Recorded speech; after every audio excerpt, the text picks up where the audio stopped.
Alhamdulillah, wassalatu wassalamu ala rasulillah. La louange revient de droit à Allah. Éloge et salut au messager d'Allah. Marhaban bikum jami'an, bienvenue à tous. On commence donc une nouvelle série dont le sujet est les noms d'Allah.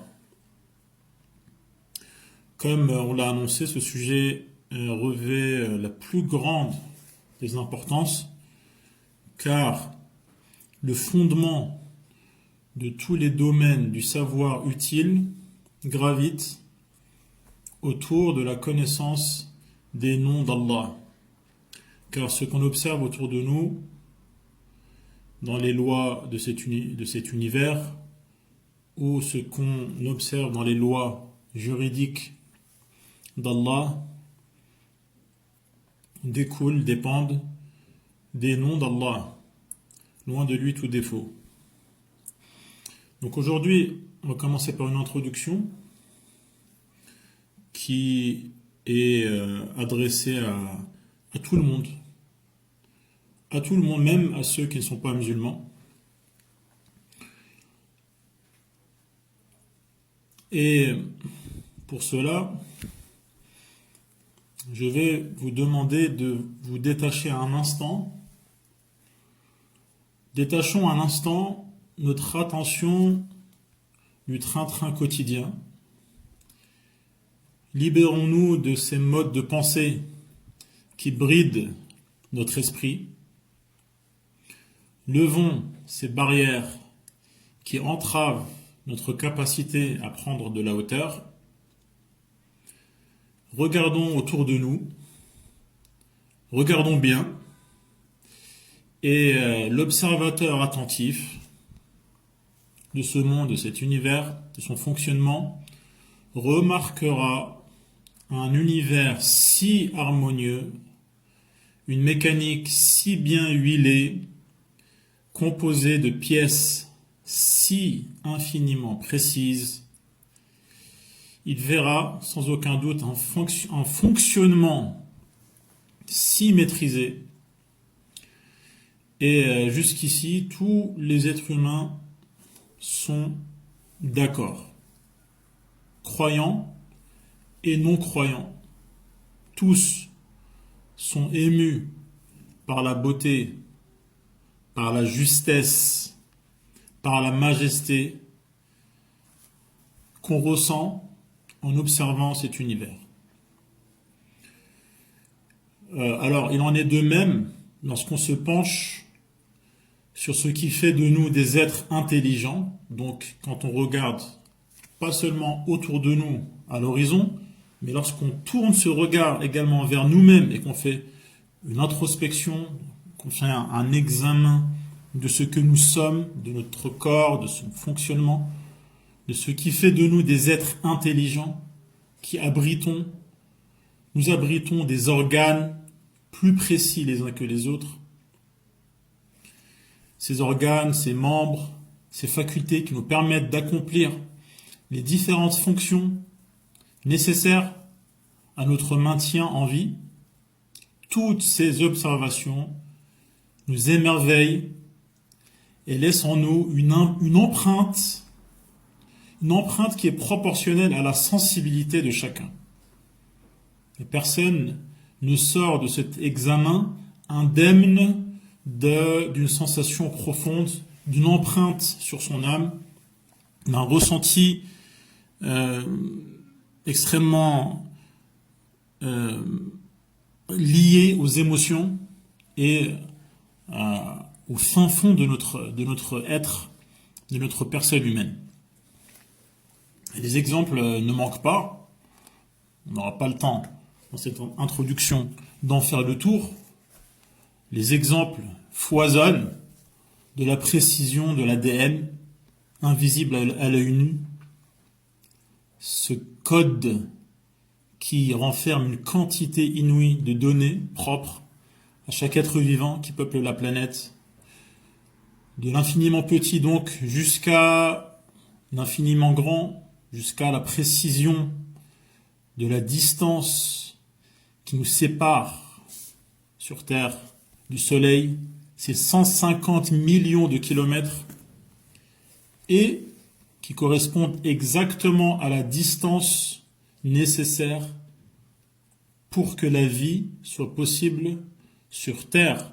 Sinon, nous serions tous gelés si la Terre était un peu plus éloignée, ou nous serions tous brûlés vifs si le Soleil était un peu plus proche que ce qu'il n'est actuellement.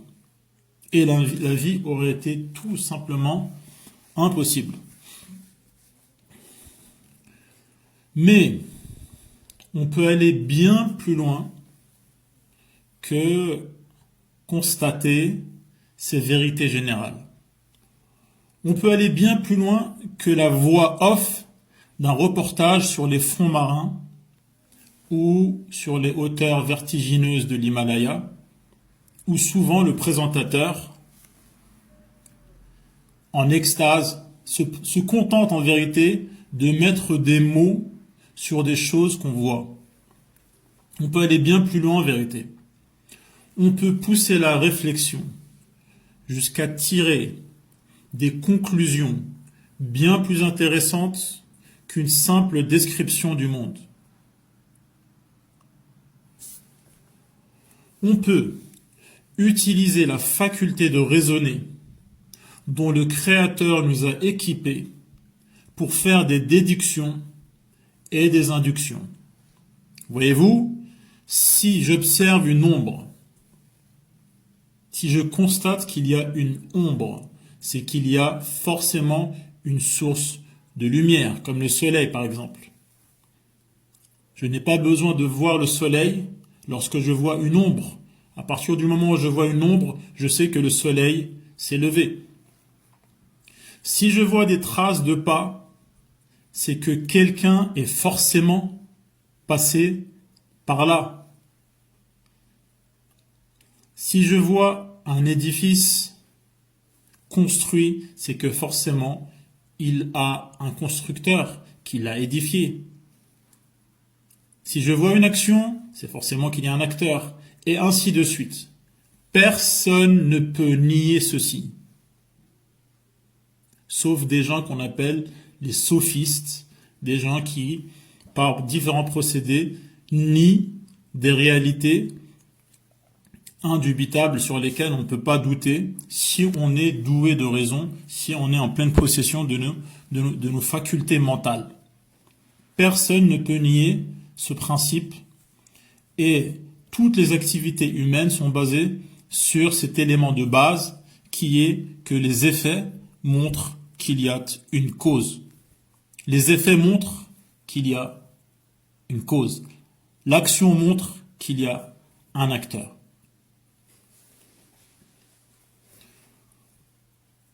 Alors, on peut donc aller bien plus loin que se contenter de constater ce monde. On peut en déduire les choses, les conclusions les plus intéressantes et les plus nécessaires et les plus utiles à l'être humain. Pour commencer, l'existence même de ce monde montre qu'il a un créateur. Car ce qui n'existait pas ne peut exister sans cause particulière. Ce qui n'existait pas ne peut se créer tout seul, car il n'existe pas, justement. Il n'a donc aucune faculté, puisqu'il n'existe pas. Il n'a aucun pouvoir, et rien ne peut rien donner. Entre le moment où l'univers n'existait pas, et le moment où il existe, il s'est donc passé un événement précis, qui est donc le résultat d'une volonté précise. Il y a donc quelqu'un qui a volontairement fait passer le ciel, la terre, la faune, la flore, les humains et tout ce qui existe du néant à l'existence, forcément. Et ce n'est autre que le Créateur. Loin de lui tout défaut. Et le hasard n'a rien à faire ici. Quand j'utilise le terme hasard, c'est dans le sens d'événements aléatoires. Ce qui est aléatoire, ce qui a lieu sans répondre à une volonté précise, sans suivre un but particulier. Donc, quelque chose qui est aléatoire. C'est dans ce sens-là que j'utilise le terme hasard et c'est dans ce sens que beaucoup de gens l'utilisent, notamment ceux qui cherchent à nier l'existence du créateur de cet univers. Or, le hasard n'a absolument rien à faire ici. Pour commencer, le hasard n'a pas de volonté. Le hasard n'est qu'une probabilité de voir une chose se réaliser ou pas dans certaines circonstances. Mais ces circonstances existent déjà. On donne un exemple. Dans les jeux dits de hasard, quand le joueur au loto, à la loterie ou autre jeu de hasard, lorsqu'il gagne, donc par définition par hasard, quand ce joueur gagne par hasard, ce hasard n'est ni la cause de l'existence de ce joueur, ni la cause de l'existence de l'objet qu'il a gagné. Et donc le hasard n'a rien créé dans cette situation. La probabilité que certains nomment hasard ne crée rien. Elle n'est que, en fait, le calcul théorique d'une possibilité de réalisation ou de non-réalisation. Le hasard ne crée rien à partir du néant. Et à ceux qui avanceraient que l'univers a été créé par hasard, nous disons donc, mais qui l'aurait créé par hasard? Ensuite, nous disons que la précision des éléments de ce monde démontre sans aucun doute qu'il y a une volonté déterminée minutieusement. Il y a une volonté précise que les choses qui existent de telle manière, qui est celle par laquelle les éléments qui nous entourent et nous-mêmes existons. Il n'y a donc pas de hasard. On déduit donc que ce créateur a une volonté qui est une volonté précise. On déduit également lorsqu'on observe ce monde et qu'on observe également le fonctionnement de notre corps que ce créateur a pour qualité également la science parfaite, car tout ce qui existe ne peut pas exister sans science et ne peut pas continuer à exister sans être connu et su de celui qui l'a créé. L'observation de ce monde montre également la sagesse de celui qui l'a créé, car il a placé chaque élément à l'endroit et de la manière qui convient parfaitement à son fonctionnement, à son utilité et à l'harmonie de ce monde. Il suffit de voir chaque organe dans notre corps pour s'en rendre compte. Et chaque organe a une fonction précise et n'existe pas de manière absurde. Il a une fonction et la manière par laquelle il existe et fonctionne répond à la sagesse, à la perfection. Observer ce monde montre également que ce Créateur a pitié de nous, car il a placé dans cet univers tous les éléments dont on a besoin pour vivre et continuer à vivre, à nous nourrir, à nous vêtir. Il a fait en sorte que les éléments qui permettent la vie, qui permettent notre bien-être, continuent à exister et se perpétuent tout au long de ces années, jour après jour. Il a mis les éléments de la nature à notre disposition pour notre bien-être, ce qui montre qu'il a pitié de nous. Et l'observation de ce monde également montre la puissance et la force de ce créateur parce que il soumet les éléments de cet univers à sa volonté. Le soleil suit une courbe précise qui lui a été imposée, qui lui est assignée, ainsi que la lune, ainsi que les astres. Ils ne peuvent pas s'écarter de la trajectoire qu'Allah leur a imposée avec force, puissance et sagesse. Ce qui montre que ce créateur est puissant, que ce créateur domine, que ce créateur soumet à sa volonté tout autre que lui.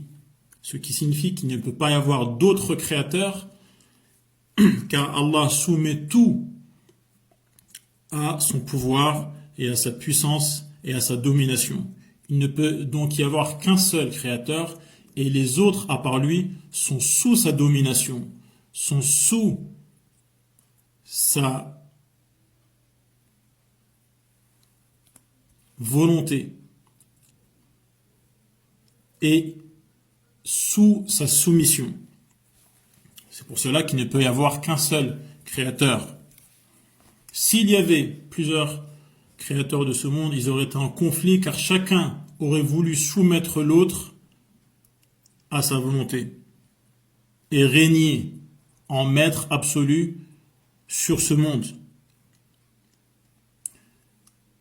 Et s'il n'y avait pas eu de vainqueur dans ce conflit, cela voudrait dire qu'il serait ex aequo et que donc pour personne, aucun d'entre eux ne pourrait appliquer sa volonté et donc on n'aurait pas pu voir ce monde voir le jour. Or ce monde existe, ce qui signifie que la volonté de son créateur s'est réalisée. Ce qui exclut le fait que sa volonté n'ait pas pu se réaliser, il n'y a donc qu'un seul créateur.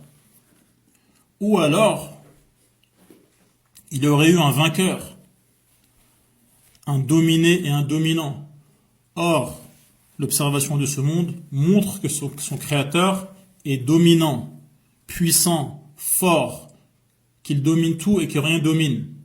Et donc, celui qui aurait été dominé par un autre ne serait donc pas le créateur de ce monde que nous observons. Ou alors, chacun de ces créateurs se serait isolé avec sa création et son univers pour pouvoir l'administrer de manière exclusive. Or, on ne voit autour de nous qu'un seul monde harmonieux avec une marque de fabrique unique qui montre bien que celui qui l'administre et celui qui l'a créé est unique. Voilà donc des conclusions et des déductions qui sont bien plus intéressantes que la simple description du monde qui nous entoure ainsi que de nos propres personnes. Cependant, il y a d'autres détails au sujet du Créateur, de ses qualités et de ses noms qu'on ne peut connaître, auxquels on ne peut avoir accès qu'à travers la révélation. On a vu que le Créateur était sage, que le Créateur ne faisait pas les choses en vain. Chaque chose a une fonction. Chaque élément s'inscrit dans un ensemble cohérent et harmonieux. Il y a donc une sagesse qui est aux antipodes, qui est diamétralement opposée à l'absurde. Et donc Allah nous a créés pour un but bien précis, pour une raison déterminée. Et il est absurde qu'Allah nous abandonne. Et on voit bien au contraire les preuves qu'Allah ne nous abandonne pas, vu qu'il s'occupe de nous et nous donne ce dont on a besoin. Or, la plus grande chose dont on a besoin, c'est de savoir qui est notre Créateur. La plus grande chose dont on a besoin, c'est de savoir quelle est la raison de notre existence sur Terre. Qu'est-ce qui nous attend après la mort. Et donc, forcément, ce Créateur va nous donner les informations nécessaires à ce sujet. Et c'est pour cela que la révélation, c'est-à-dire qu'Allah s'adresse à nous, c'est quelque chose qui ne fait aucun doute. Et c'est ce qu'implique la bonté, la sagesse, la science de celui qui a créé ce monde, comme on peut l'observer. Et effectivement, on voit dans l'histoire humaine qu'il y a eu des prophètes qui se sont présentés aux êtres humains et qui ont avancé que Allah s'est adressé à eux pour montrer aux gens les vérités qui permettent de savoir qui est leur créateur et qu'est-ce que ce créateur attend d'eux et qu'est-ce qui les attend après la mort. Tout au long de l'histoire, cela n'est nié par personne, l'existence des prophètes. Même ceux qui ne croient pas aux prophètes savent qu'il y a eu des gens qui ont prétendu avoir été choisis et missionnés par le créateur de cet univers. Et les signes qui montrent que ces prophètes disent la vérité sont nombreux. Il y a le fait qu'ils n'ont jamais menti et que leur peuple les connaissait de près. C'est pour cela qu'Allah envoie à chaque peuple un homme qui est choisi parmi eux, afin qu'ils sachent exactement que c'est quelqu'un de crédible, que c'est quelqu'un d'honnête, que c'est quelqu'un de fiable, dont on ne peut pas remettre en doute la véracité lorsqu'il parle. Comme c'est l'exemple du dernier des prophètes, Mohammed, que son peuple appelait As-Sadiq, celui qui ne ment jamais, le véridique, le sincère, Al-Amin, l'homme digne de confiance. Ils avaient tous confiance en lui. Même ceux qui n'ont pas cru en son message après lui continuaient d'avoir confiance en lui. Ils savaient que ce n'était pas un traître, que ce n'était pas quelqu'un de qui il fallait se méfier. Ce qui montre également que ces prophètes disent la vérité et qu'ils viennent de la part de ce Créateur majestueux et puissant, c'est qu'ils parlent en son nom.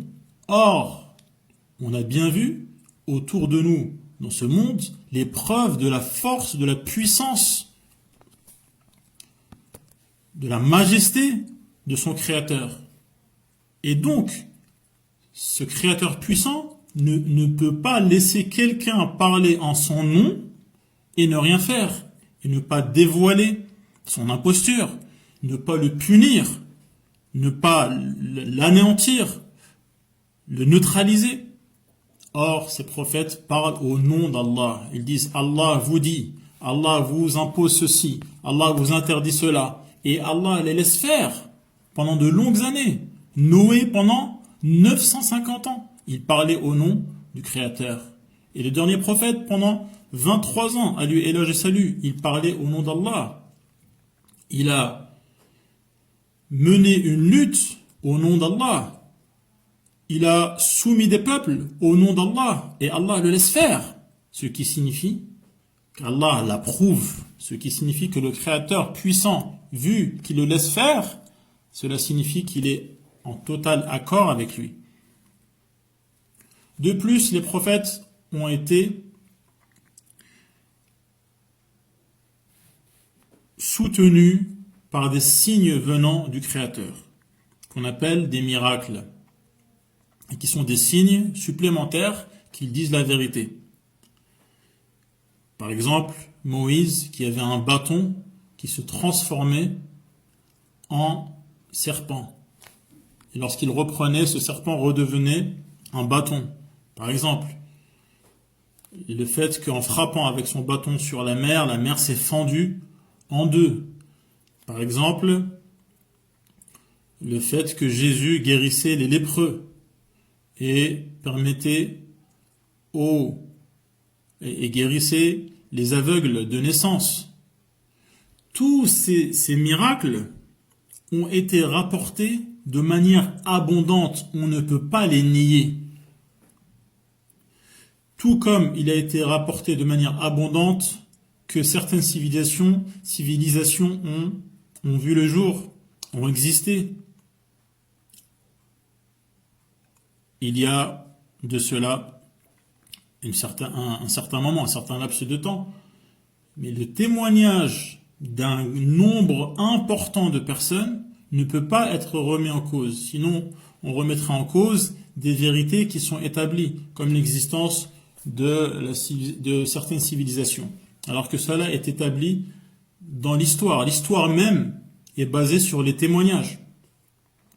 Car on ne peut pas avoir été présent à chaque époque, dans chaque endroit, pour tout constater. Si on remet en cause les témoignages des gens qui sont fiables, et à plus forte raison, le témoignage du plus grand nombre, un nombre qui, de manière sensée, on ne peut pas remettre en cause, on ne peut pas remettre en cause leur véracité, alors dans ce cas-là, on ne peut plus rien affirmer. Et donc ces miracles ont été rapportés de manière indubitable, de manière établie, et parmi les miracles, et ces miracles montrent que ces prophètes viennent de la part d'Allah, car ces miracles consistent à bouleverser les lois de ce monde. Dans les lois de ce monde, de cet univers, un bâton ne peut pas se transformer en serpent. Et donc si le bâton se transforme en serpent, c'est que c'est celui qui a fixé ces lois dans cet univers, qui a changé, qui a bouleversé, qui a, à ce moment-là, fait une exception dans ces lois pour que le bâton devienne un serpent. Et le seul qui est capable de faire cela, c'est celui qui a créé cet univers. Ce qui montre donc que ce miracle a été réalisé avec la permission, par justement le créateur de ce monde, pour montrer aux gens que celui qui parle en son nom est bien choisi par lui. C'est ce qu'on appelle les prophètes. Et tous les prophètes ont eu des miracles, et notre prophète en a eu de nombreux, comme le fait donc de donner de l'eau nécessaire à toute une armée en mettant sa main dans un tout petit récipient, et l'eau a jailli entre ses doigts. Et toute l'armée qui l'accompagnait à ce moment-là, des centaines d'hommes, ont été témoins de cela. Ainsi que la lune, qui a été fendue lorsque son peuple a demandé un signe. Il a demandé à Allah de fendre la lune s'est fendue devant leurs yeux. Ils ont tous été témoins de cela. Mais le plus grand de ces miracles est le Coran, qui est la parole d'Allah que personne n'a été capable d'imiter à son époque et qu'on continue à lire jusqu'à aujourd'hui. Dans ce livre qui est le Coran, on trouve d'autres détails supplémentaires aux signes qui montrent les qualités d'Allah, ces signes qui sont disséminés dans cet univers créé. On en trouve d'autres qualités d'Allah dans la parole d'Allah qui, elle, est incréée, ce qui permet une harmonie entre les signes créés qu'on voit autour de nous et les signes qui ne sont pas créés, qui sont les versets d'Allah et dans lesquels on trouve d'autres détails, d'autres qualités d'Allah et d'autres noms d'Allah qui nous permettent de le connaître encore plus et de manière plus approfondie. C'est ce qu'on va faire, Inch'Allah, pendant cette série. Je vous donne donc rendez-vous la semaine prochaine pour continuer et entrer dans le détail. Wassalamu alaikum wa rahmatullahi wa barakatuh.